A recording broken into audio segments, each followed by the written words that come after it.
if the Muslim jurist heritage is one of a human intellectual interaction with a divine source, how may that provide as an inspiration and enrichment for modern Islamic law? As the Roman, and of course with some differences, in any analogy you have the problems that not two cases are similar 100%, but like the Roman law, in spite of the fact that we have many centuries separating us from it, it is still enlightening. So the juristic, first the Quran and the Sunnah, they are permanent, and they are the sources, and they can inspire modern jurists as they inspired classical or traditional or old jurists. With regard to the juristic elaboration and the juristic heritage, it is enlightening to know that in a certain time, a certain jurist in the Middle Age, with regard to slavery, now we have no slavery, but it is very enlightening to know that if there are two people having a dispute about a certain person, and one, he is not a Muslim and saying that this person is his son, and the other is a Muslim and is saying that he is his slave, the jurist mandatorily, he cannot have discretion, he cannot have an option. He should rule for the non-Muslim so that the person should be free. Now we have no slavery, and this ruling is outdated, but it is very enlightening to know how important and how essential and how connected with the human status is freedom. And this would inspire many other things in our life, like sort of white slavery, as it is said, using women in prostitution, using children in forced work, the principle of forced work at all, la corvée, without any choice. All this is inspiring because we consider that it is connected with the human status that a person should be free. So I believe that in many cases you find this sort of enlightenment. You find in the Quran that if you are a creditor and the debtor cannot pay in time and you are sure that he has a hardship, you should postpone the time of getting your money back, and it is preferable for you to write out the debt, to wipe it out, to withdraw any demand if you know that this person is in need.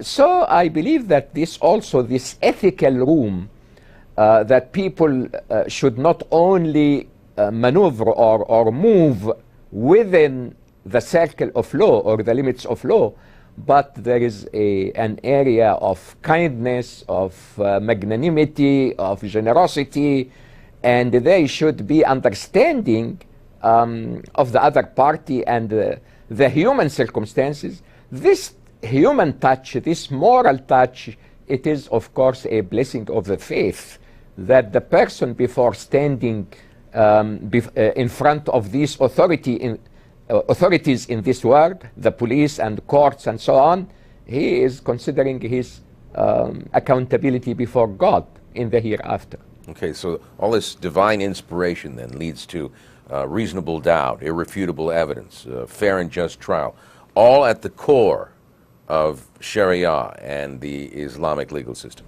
Yes, these are the basics, and this is the real Sharia, not just punishing a thief or punishing a person who committed adultery. These are details, and they may be applied or not applied according to the conditions and the requirements, but the things which you have no excuse in enforcing them and in applying them is these rights of human beings, is this requirements for justice. All these should be, there is no excuse in refraining from securing them. How does Islamic law deal with genders, the difference between genders, and specifically differences between Muslims and non-Muslims? Let us take every case for a time. For genders, Islam and the Islamic law is dealing with the human being, not with the man or the woman. And this was very important in a time or in a society like Arabia, in which, of course, it was a Bedouin society, a militant society. Even in business, men were running business and women were just breeding and bringing children to strengthen the tribe or the clan. In such a society, the Quran says that males and females are responsible for one another, not males for females, but also the females for males in the society. And both are responsible for the society. This social responsibility for women since early times, and it was represented in the attendance of the women beside men in the mosque of the Prophet, and there all the decisions were made by men and women. When the choice of caliphs happened, women were considered among the voters or those who decide in choosing the caliph, and this was very clear when Caliph Omar was killed suddenly, and he appointed 6 persons as candidates after him so that the people would choose among them. Women and men chose the candidate that they preferred. So with regard to genders, Islam does not address women separately or men separately. He is addressing the human being as human being, and he is stating the rights and the responsibility of the human being as human being. With regard to Muslims and non-Muslims, it is the same. The difference is in the internal feeling that while the Muslim follow and abides by the Islamic law with a religious conscience, as he or she is abiding by God's law, the non-Muslim, of course, is abiding by the same law and obeying it as a secular law, but as a law which makes common sense, which makes sense, and which goes with all the principles of justice, as I just hinted. So the difference is with regard to the feeling, that while the Muslims feels that he is obeying God in this respect, the non-Muslim, of course, is fulfilling the requirements of law as a law, as the law of the country.